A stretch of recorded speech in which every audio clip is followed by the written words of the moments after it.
তোমাকে দেখবার জন্য যখন জনতা উদ্বেল হয়ে ওঠে, গাড়ি ঘোড়া ট্রাম বাস বন্ধ করে দেয়, পথে অবরোধ সৃষ্টি করে, ভেবো না তারা কোনো মুহূর্তের খেলাওয়ালা অভিনেতাকে দেখতে চায়।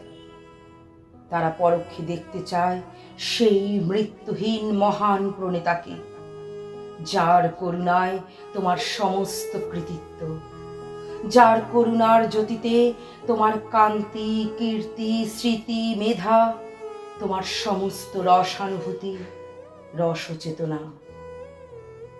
তারা দেখতে চায় সেই মধুমত্তম পুরুষোত্তমকে, যার দানের তুমি অগাধ ভাণ্ডার, যার অমৃতের তুমি বার্তাবহ, যার তুমি উত্তম কুমার।